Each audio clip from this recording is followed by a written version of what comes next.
Bismillahirrohmanirrohim. Assalamualaikum warahmatullahi wabarakatuh.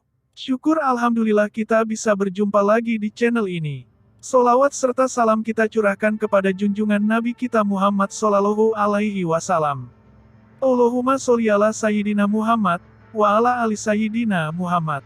Harapan dan doa kepada saudaraku semuanya. Semoga selalu diberikan kesehatan, dilapangkan rizkinya, dipanjangkan umurnya, dan diampuni segala dosa-dosanya. Amin amin, ya robbal alamin. Sahabat yang beriman yang dirahmati Allah. Biografi singkat Kiai Haji Hasyim Asy'ari. Kiai Haji Hasyim Asy'ari lahir dengan nama Muhammad Hasyim pada tanggal 14 Februari tahun 1871 di Jombang, Jawa Timur.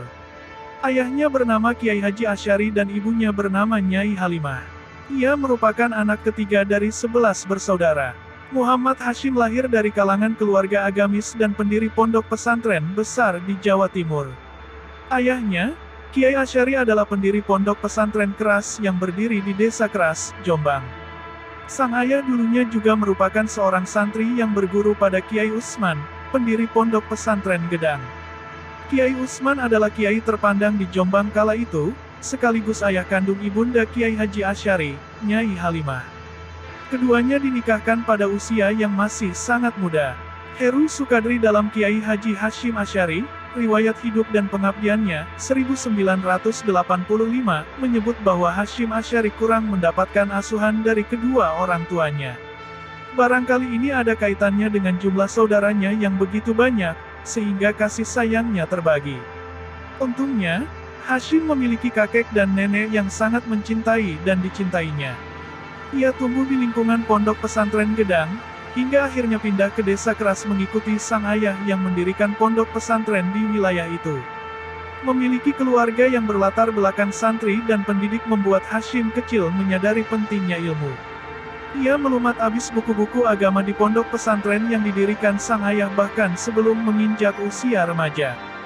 Hasyim kecil juga menyerap nilai-nilai luhur yang dijunjung para santri di sekitarnya, seperti hidup sederhana, gotong royong, dan semangat belajar. Kemudian, pada saat usianya remaja Muhammad Hasyim memutuskan untuk berkelana menuntut ilmu.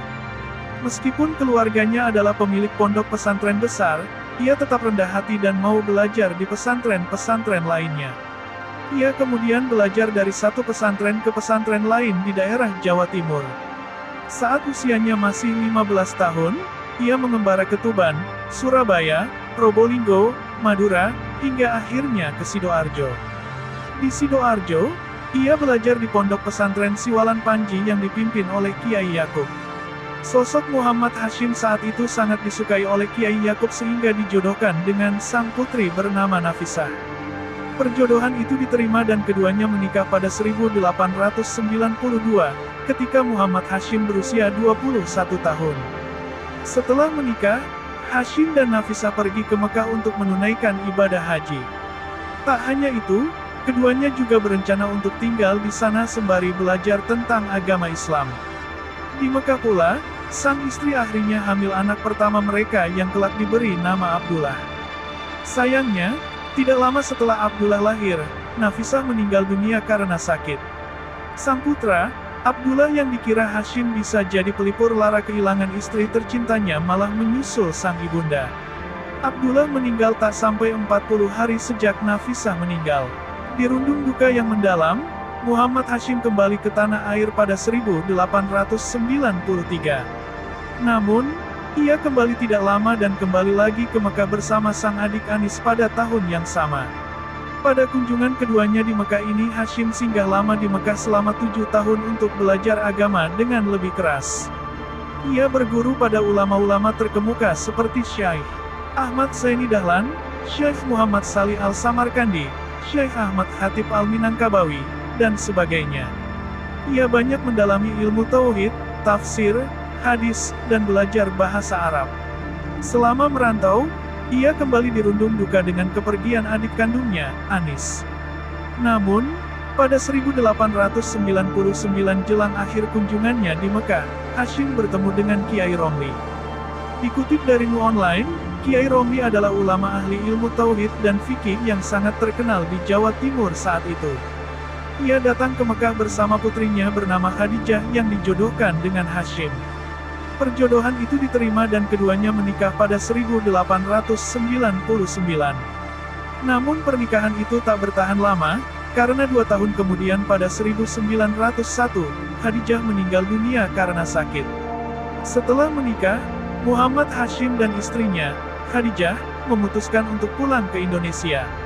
Saat kepulangan tahun 1899 inilah ia mendirikan pondok pesantren Tebu Ireng di Jombang, Jawa Timur. Dari sinilah ia dikenal dengan nama Kiai Haji Hashim Asy'ari.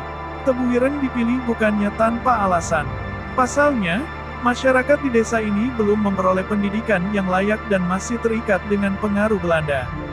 Oleh karena itu, pondok pesantren Tebu Ireng ini diharapkan dapat memodernisasi masyarakat setempat sehingga mampu mengurangi pengaruh Belanda. Pondok pesantren ini awalnya hanya memiliki 27 murid. Namun seiring berjalannya waktu, murid-murid yang belajar di pondok pesantren Tebu Ireng semakin bertambah, dari ratusan bahkan ribuan. Kiai Haji Hashim Asy'ari tak hanya memberikan ajaran keagamaan kepada para santrinya kala itu. Ia juga memberdayakan para santri serta memupuk jiwa-jiwa nasionalisme dan anti penjajahan. Kiai Haji Hashim Asy'ari juga begitu tegas menolak pemerintahan kolonial saat itu. Tak hanya menolak medali kehormatan dari Belanda, Kiai Haji Hashim Asy'ari juga mengeluarkan fatwa haram bagi umat Islam naik haji menggunakan fasilitas milik Belanda. Kemudian, Kiai Haji Hashim Asy'ari dan Kiai Haji Wahab menggagas sebuah organisasi keagamaan yang bukan hanya untuk melestarikan nilai-nilai Islam tetapi juga mempersatukan umat. Melalui persatuan inilah diharapkan umat Islam di Indonesia bisa bekerja sama melawan para penjajah. Gagasan keduanya inilah yang nantinya akan melahirkan organisasi Nahdlatul Ulama, NU. Organisasi ini baru bisa didirikan pada 1926, usai Kiai Haji Wahab belajar agama ke Mekah. Lalu, bersama dengan ulama lainnya yaitu Kiai Haji Wahab dan Kiai Haji Bisri Syansuri, NU resmi didirikan di Surabaya, tanggal 31 Januari tahun 1926. Organisasi ini awalnya hanya bergerak di bidang keagamaan, pendidikan, sosial, dan ekonomi. Tujuannya tentu untuk memberdayakan masyarakat agar memiliki kualitas pendidikan yang lebih baik sehingga mampu melawan penjajah. Perjuangannya melawan penjajah tak sampai di sana. Ia juga mengeluarkan fatwa jihad atau yang kini dikenal sebagai resolusi jihad pada masa agresi militer Belanda I 1947. Resolusi jihad ini ia tunjukkan kepada kaum santri untuk ikut berperang melawan penjajah dan mempertahankan kemerdekaan NKRI. Berkat resolusi jihad yang disampaikan oleh Kiai Haji Hashim Asy'ari ini, masyarakat di Jawa Timur dapat bertahan dari serangan militer Belanda dan kemerdekaan Indonesia dapat diraih. Saat ini, peristiwa resolusi jihad Kiai Haji Hashim Asy'ari diperingati setiap tahun sebagai Hari Santri Nasional. Kiai Haji Hashim Asy'ari meninggal pada tanggal 25 Juli tahun 1947 di tengah-tengah situasi agresi militer Belanda I. Masih dikutip dari NU Online, saat itu baru masuk bulan puasa dan Kiai Haji Hashim Asy'ari menerima kabar bahwa Malang sudah diduduki Belanda. Kabar buruk itu begitu mengguncangnya yang saat itu sudah berusia sepuh, yaitu 76 tahun. Saat itu juga ia memegang kepalanya dan berteriak, "Masya Allah, Masya Allah." Setelah itu, Kiai Haji Hashim Asy'ari jatuh tak sadarkan diri. Menurut dokter ia mengalami pecah pembuluh darah otak dan meninggal dunia.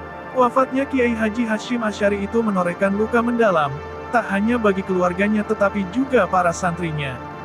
Ia kemudian dimakamkan di kompleks pemakaman dekat Pondok Pesantren Tebu Ireng, Jombang.